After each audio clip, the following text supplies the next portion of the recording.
self-determination, self-motivation, and resilience in reaching new heights.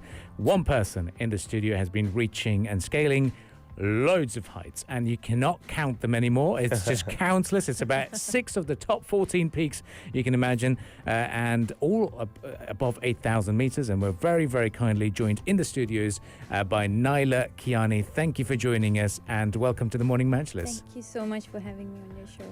Great to hear from this. Now, Nyla, I know this is a very common question that people would be asking you. It's like, how do you balance this? You've got a family here. You're a banker. You're a boxer. And a mountaineer, and you've continued to reach new heights. Apart from conquering K2, apart from conquering Mount Everest, you decided to reach new heights and conquer more mountains. What keeps you going? So it was very hard initially.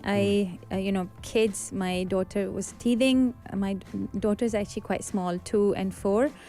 So when I was actually quite guilty about leaving her initially. She was 7 months, but my family's absolutely fantastic. They're very supportive. I just make time for everything I want to do. We all know we will live only once, and there's so many things I want to do. So I prioritize things. I make time. I worked as a project manager too, so I use my career professional skills in my personal life too. It was hard, don't get me wrong. It was very difficult because I was last year when I climbed K2. Before that, I was just physically getting sick. So I then left my job, and I'm looking into starting a business. So yeah, so I just I don't find time to do things. I make time. It's hard, but this is what I like to do. So I want to ask you, Nyla, when did you start climbing, and what kind of training did you have to start in the beginning? Like, first of all, if it is okay for me to ask you, at what age did you start climbing? Because I'm sure a lot of people right now are listening to you. They're newbies, or they want to start climbing, and they think maybe it's too late to start at a certain age. They're thinking, oh, this is too late for me to start. I don't have the physical, the physicalities, let's just say. So when did you start? That's my first question. And what kind of training did you have to go through in the beginning? So I'm 37. I only started climbing when I was 35. So a lot of people think So this is just recent. Very recent. I did my first trek 5 years ago, and then COVID started, and I had a plan during COVID. Didn't happen, but actually I started. My first peak was 2 years ago, and that was my first 8,000 meter peak. So when they say age is just a number, I actually truly believe that, because 35 is actually, especially in our culture in Pakistan, you're expired to do anything apart from your house, or if you have a career. But I've been an athlete not most of my life, but I was an amateur boxer. I started amateur boxing about 13 years ago. Wow. So I was into sports. I enjoyed doing different activities. So boxing helped me with mountaineering. And I pursued it because I was, when I did my first trek, I went up to 5,600 meters. And I was naturally quite good at it. I was also helping the locals who are from the high altitude. So yeah. It's not too late. Whoever wants to start mountaineering or trekking, they can join a hiking club, they can join a trekking group, or they can just find hikes near where they live and see, and then try. So hiking is 1 day sort of walk, and then trekking is when it involves camping at least for one day. So try that, see if it's for you, because you might be interested, but you might not like living in the tents or cold environments.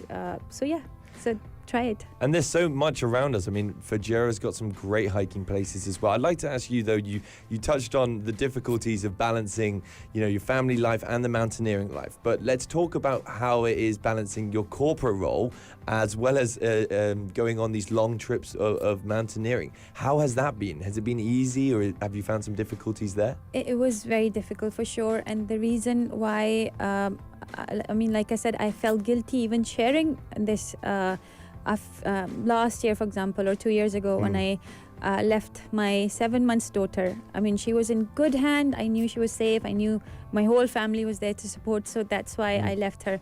But the main reason was maternity leave. I wanted to use my maternity leave because it's not easy to get 4 to 6 weeks off from work. Yeah. So that was one of the reasons. And then last year, like I said, my toddler was teething. I had sleepless nights, and I used to work 9 to 5, or sometime even longer.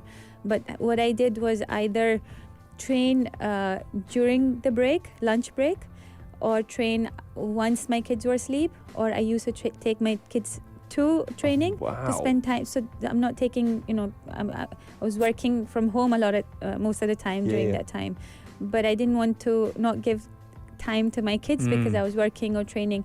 So I made sure I spent time with my kids too, and I did a lot of my own things when the kids were asleep, and it was hard. But I had a goal. I during that time I was getting sick every 3 to 4 weeks, which wasn't ideal for my performance. But I had a goal, and I didn't want to not do it because I had work or kids or other responsibilities. So somehow I just made that happen. And to be honest, I don't want to go back to that time and repeat that. But that's one reason why I left my full-time corporate job recently.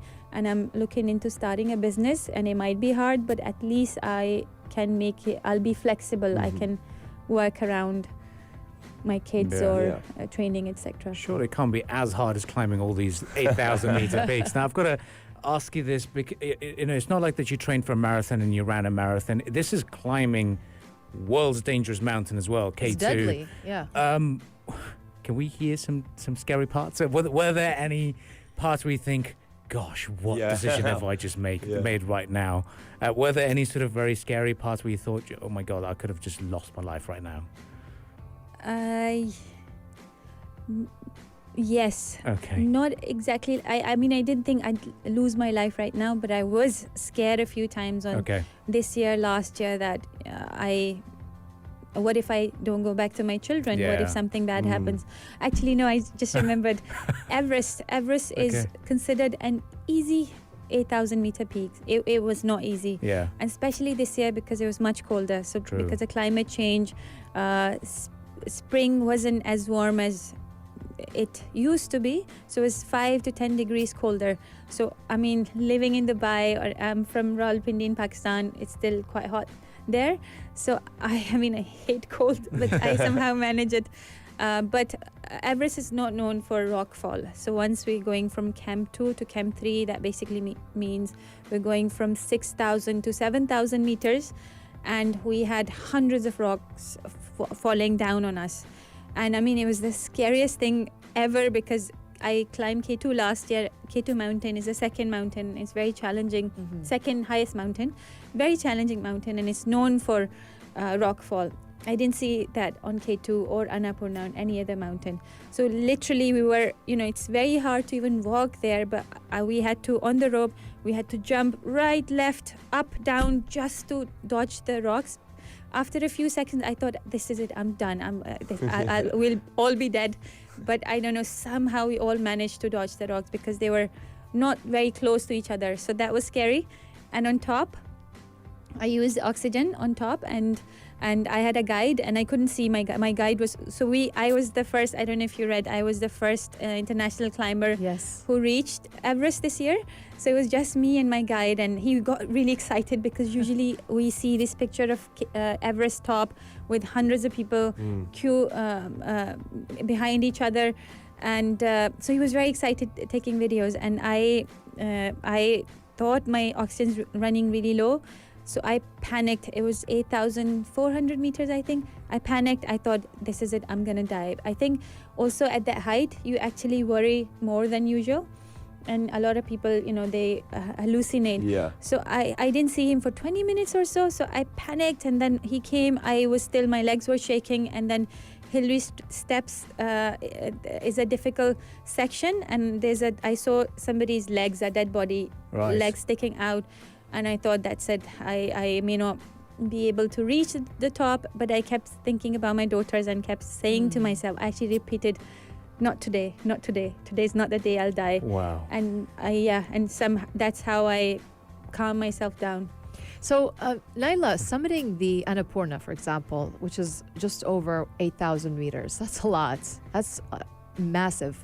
How long does that journey take, or took you at least? So any 8,000 meter peak, it takes from on average, 4 to 6 weeks, because of weather also.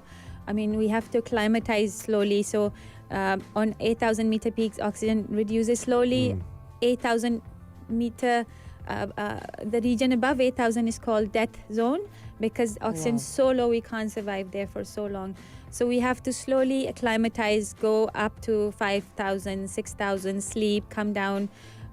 So all that process, plus because we have to wait for the good weather, it takes 4 to 6 weeks. How So long did it take Annapurna you? took me just under 4 weeks. Wow. No, I have to ask you, because you talked about when your legs were shaking, you didn't see your guide for 20 minutes. It all sounds, and the rocks falling, it all sounds incredibly stressful. I feel like I'm starting to sweat listening to it. Can you tell me what makes you want to do this? This year was much harder. I climbed 3 peaks this year, 2 peaks last year, and 1 peak 2 years ago. This one was harder mainly because of cold. Because I just think I'm not I don't enjoy cold. When I was climbing this year, I actually honestly thought to myself, why am I doing this to myself? This is pure suffering. But actually the views, the excitement when you reach the top, when you come down, and then the messages I get. I mean, first peak I climbed was for myself. It was my own passion. But I started getting messages from a lot of girls in Pakistan that my story, that I'm a married woman, 2 kids, I have a full-time job. I started it as a hobby.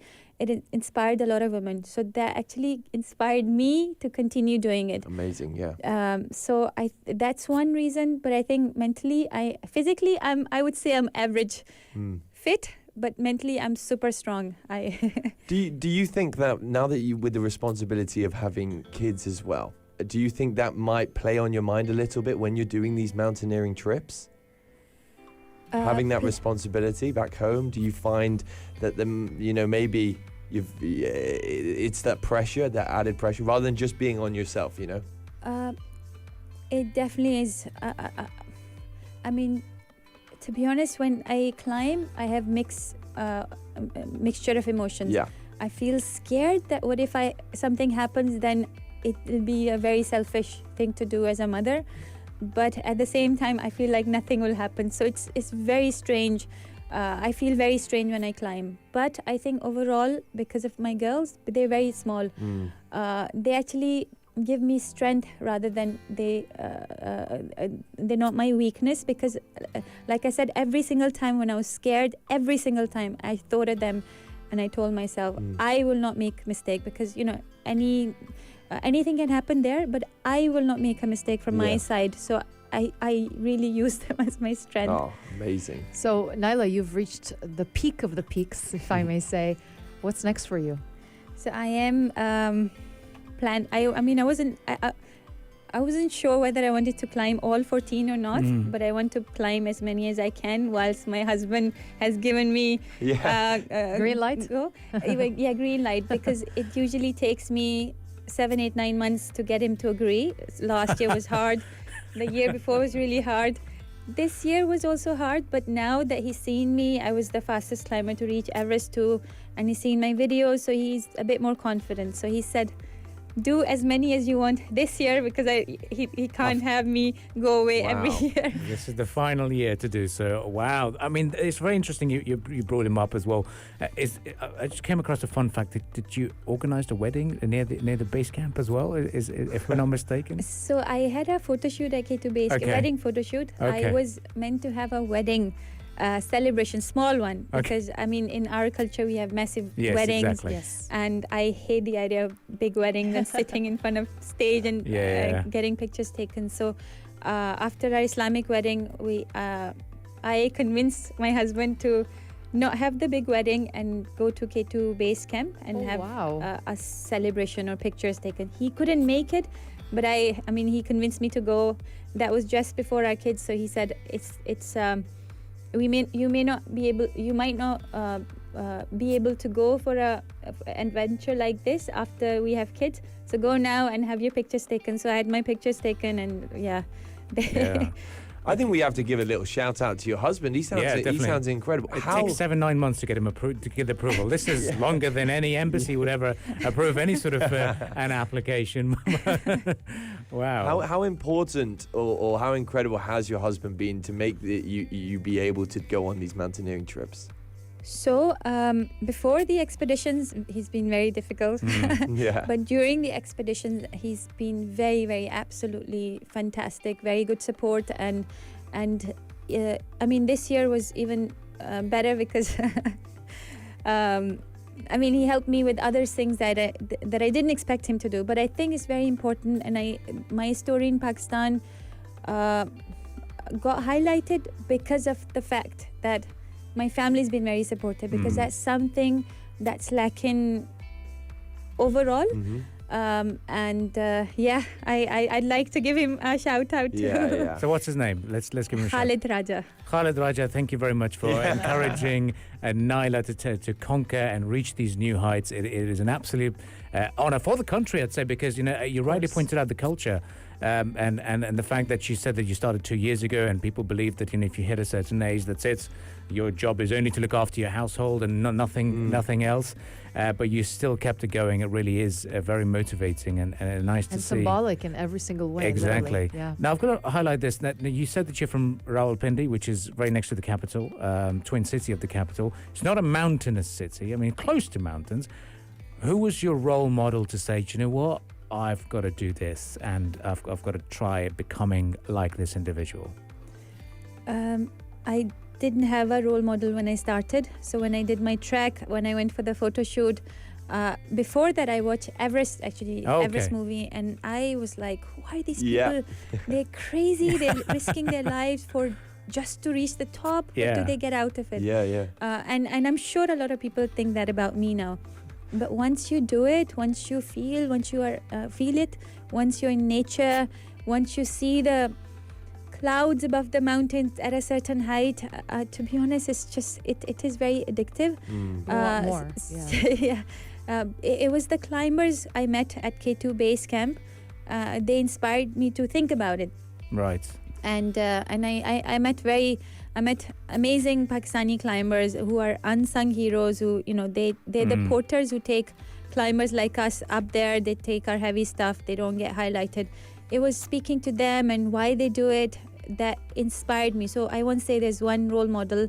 A few people inspired me to think about climbing. Okay. Yeah, because you met the Sadpara family as well, Yes. didn't you? So, I mean, one of them sadly lost his life, a very well-known climber over in K2. So it must have been sort of something that you hold as a passion to say, you know what, these guys are real heroes, aren't they?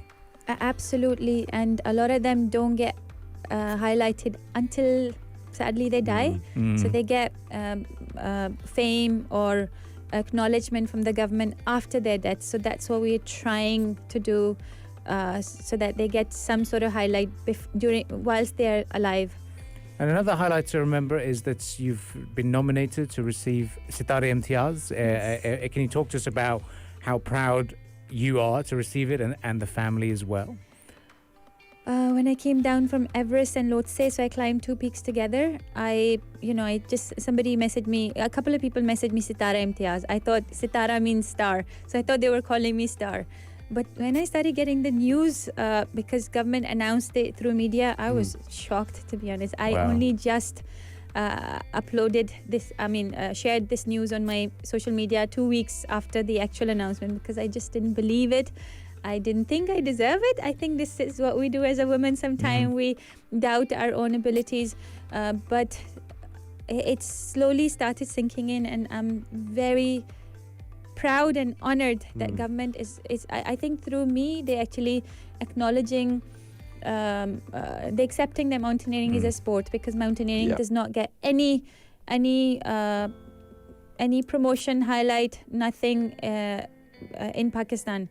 So I'm happy that this is one of the first steps that government is recognizing mountaineering as a sport too.